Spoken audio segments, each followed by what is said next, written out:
Picture this, a dimly lit stage, the kind where dreams are born and punchlines go to either soar or spectacularly crash.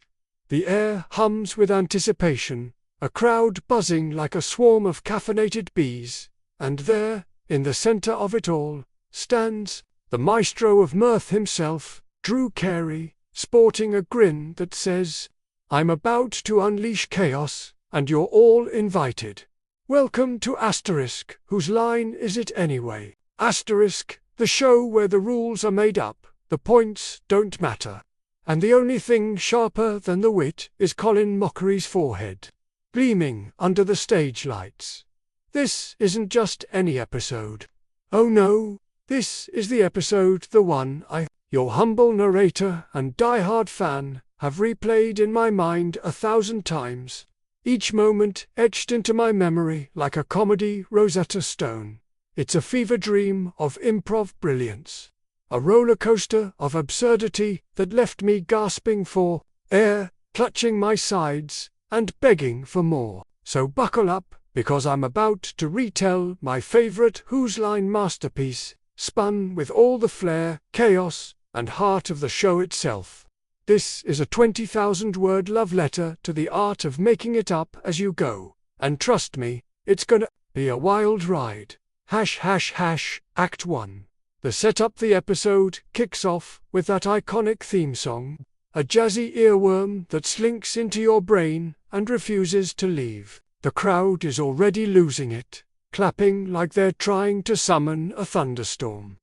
Drew struts out, all charm and mischief, his glasses catching the light as he surveys the audience like a general inspecting his troops. Welcome to Asterisk, whose line is it anyway? Asterisk, he booms, the show where everything's made up and the points don't matter. That's right, the points are like a motivational poster in a cubicle, pretty to look at, but nobody cares.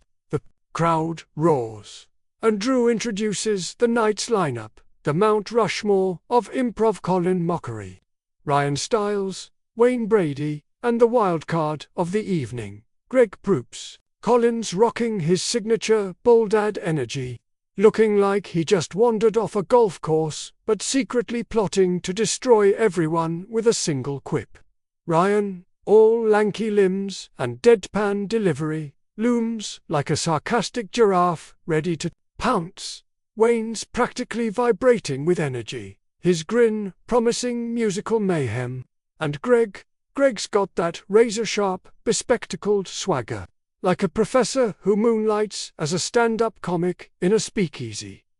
Drew lays out the first game, scenes from a hat, the improv equivalent of throwing 4 comedians into a blender and hitting puree. He holds up the iconic hat, stuffed with audience suggestions, scribbled on scraps of paper, and the glint in his eye says he's about to stir the pot. "All right," he says, "let's see what you weirdos came up with tonight. The first suggestion, asterisk things you can say about your car, but not your girlfriend."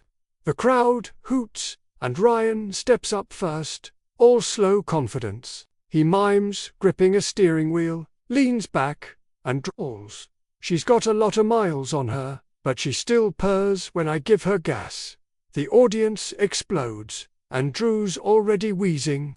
Colin, not missing a beat, shuffles forward, pretending to polish a hood. "She's reliable, but I gotta jumpstart her every morning."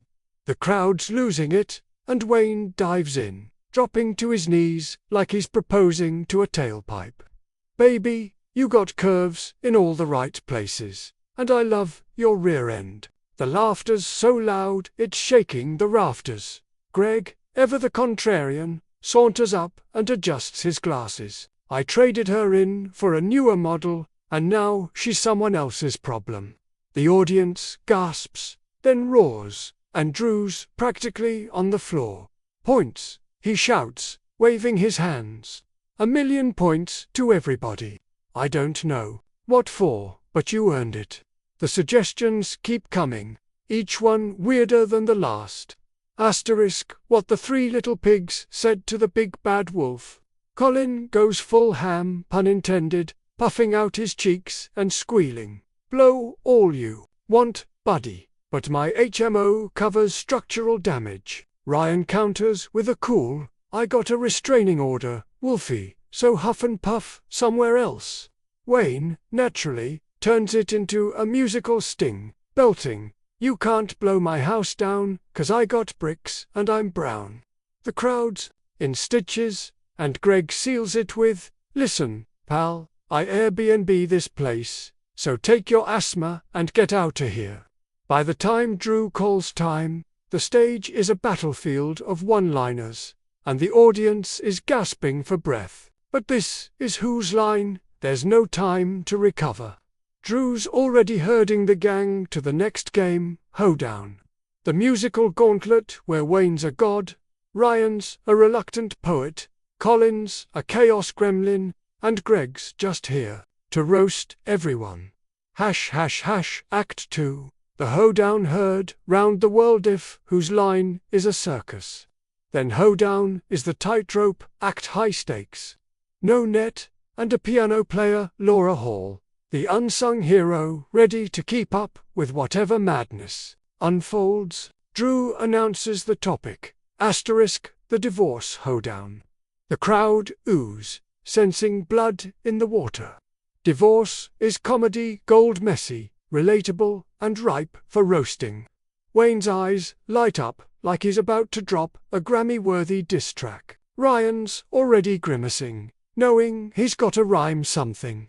Colin's got that sneaky look, like he's about to turn heartbreak into a pun about alimony. And Greg's smirking like he's got a law degree and a vendetta. Laura strikes up the jaunty piano riff, that relentless da-da-da that's both a battle cry and a death knell. Wayne's up first, strutting like he owns the stage. He grabs the mic, sways to the beat, and lets loose. "My wife, she left me, took the house and the car. Said I wasn't romantic, didn't take her too far.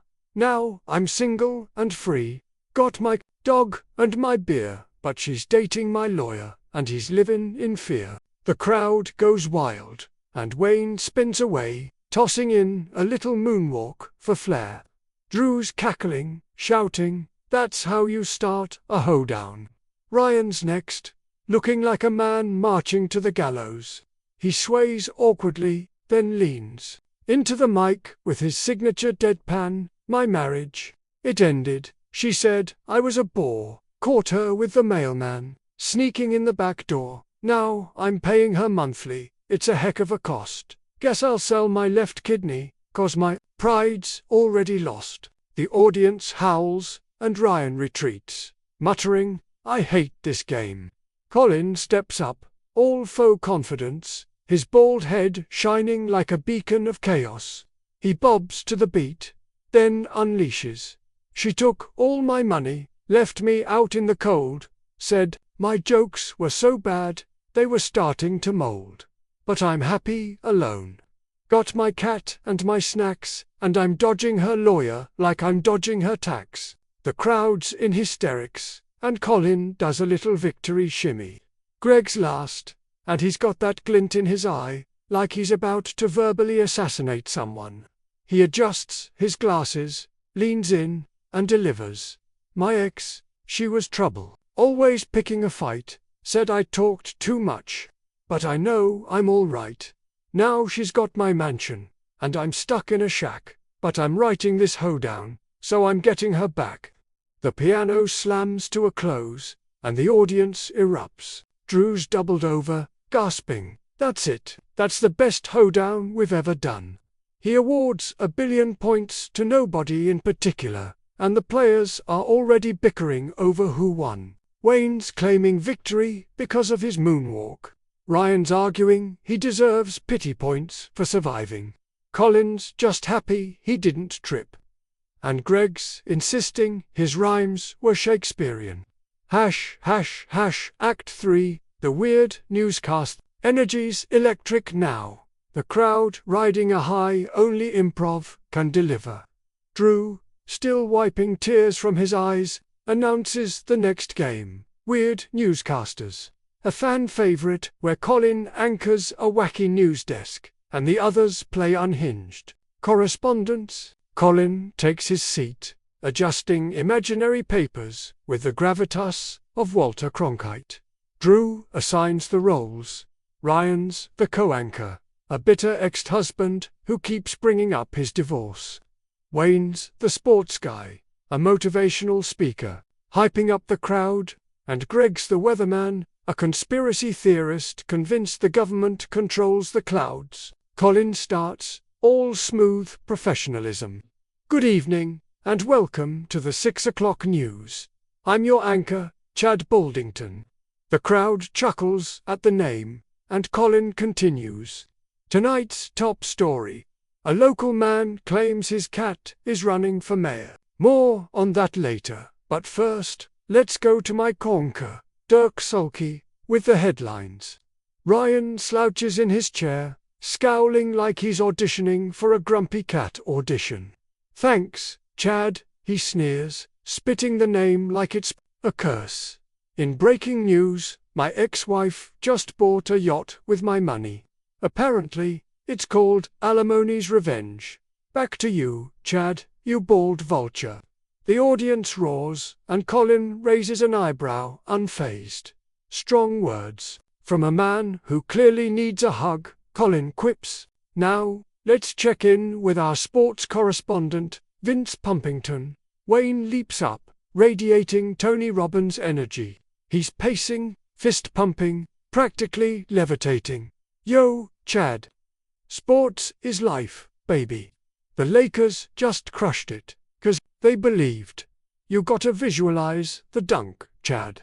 Visualize it, and you out there in TV land get off your couch and win at life. He throws in a spin and a high kick, and the crowd's eating it up. Colin nods sagely. Inspiring words, Vince. I'll visualize my coffee tomorrow. Now, over to our weatherman, Stormy McTruth. Greg struts forward, clutching a pointer like it's a lightsaber. He gestures wildly at an imaginary map. Listen up, sheeple. Today's forecast.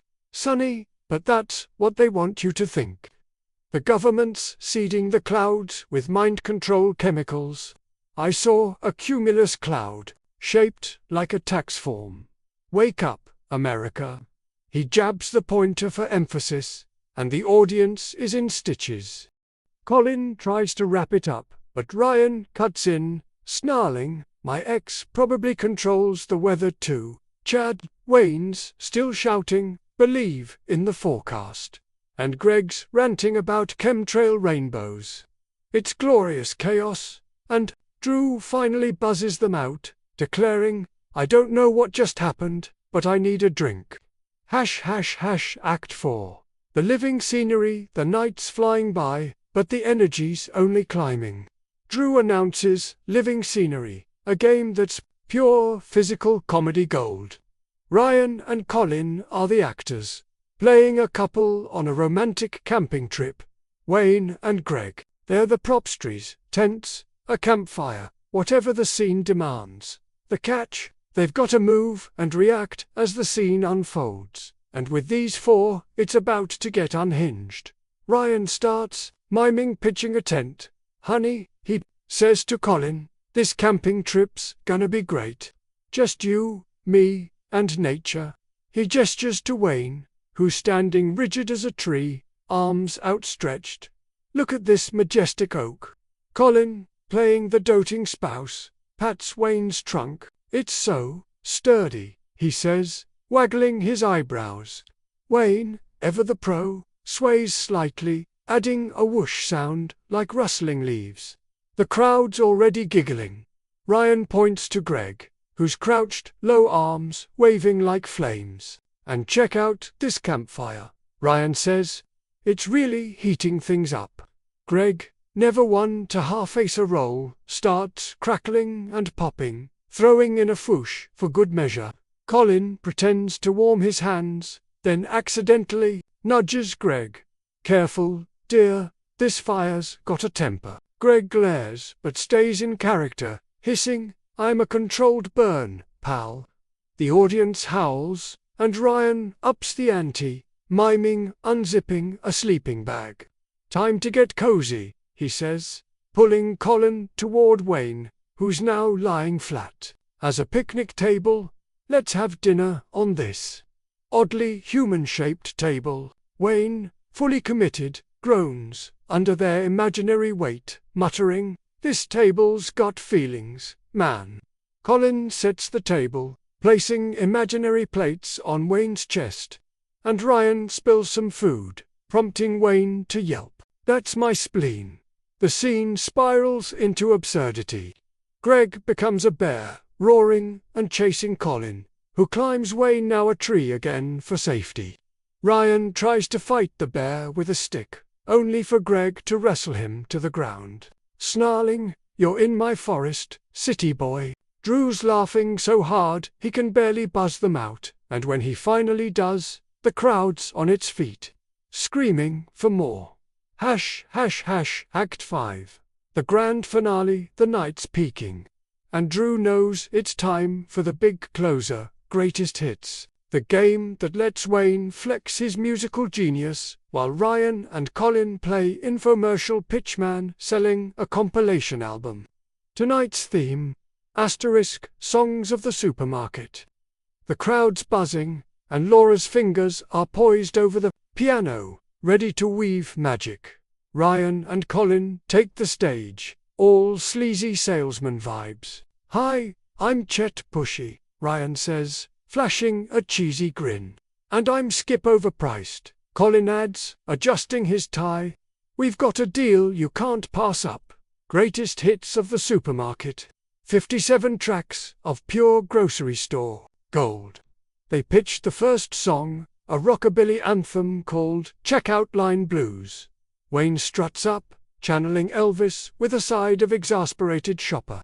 Laura lays down a twangy riff, and Wayne belts, "Stand in this line, got my cart full of stuff, the cashier's moving slow, man, this waitin's tough. Got my milk, my bread, my frozen pizza too, but this checkout line's giving me the blues." The crowd's clapping along, and Ryan's already pitching the next track, a disco banger. Disco in the dairy aisle. Wayne doesn't miss a beat, striking a John Travolta pose as Laura drops a funky bass. He grooves, singing, "In the dairy aisle, where the yogurt's so fine, I'm dancing with the cheese, feeling, oh so divine. Butter's got me moving, cream's my funky dream. Disco in the dairy, I'm the supermarket king." Colin jumps in, hyping a reggae jam, Rasta Roadkill, the meat department dub. Wayne leans into the island vibes, dreadlocks, imaginary but spirit real, as he croons, "Mon, in the meat department, where the steaks be red, I'm jamming with the pork chops. Got no worries in my head, chicken's got me sting, beef's my righteous vibe in the supermarket. Mon, I'm feeling so alive." The songs keep coming, punk, opera, boy band, each one weirder and funnier than the last. Ryan and Colin's pitches get increasingly unhinged, with Ryan claiming the album cures scurvy and Colin insisting it comes with a free can of beans. Wayne's a one-man musical army, and by the time Drew calls time, the audience is on its feet, screaming like they just witnessed the comedy equivalent of a lunar landing. Epilogue. The Legacy Drew wraps the show, his voice hoarse from laughing. That's all for tonight, folks. Give it up for Colin, Ryan, Wayne, Greg, and Laura. The crowd's ovation shakes the studio, and the players take their bows, sweaty, grinning, and probably already plotting how to top this next week. Drew's final words linger. "Remember, the points don't matter, but the laughs. Those are forever." And that's why this episode is my favorite. It's not just the games or the jokes, it's the alchemy of four masters at the top of their craft, turning nothing into everything. It's Colin's sneaky puns, Ryan's deadpan zingers, Wayne's musical wizardry, and Greg's razor-sharp rants, all woven together by Drew's infectious joy. It's a reminder that the best moments in life are the ones you make up as you go, with a little courage, a lot of heart, and a room full of people ready to laugh with you. So here's to Asterisk. Whose line is it anyway? Asterisk, the show that taught us to say yes, and to the absurdity of life. And if you'll excuse me, I'm off to rewatch this episode for the 1001st time. Who's with me?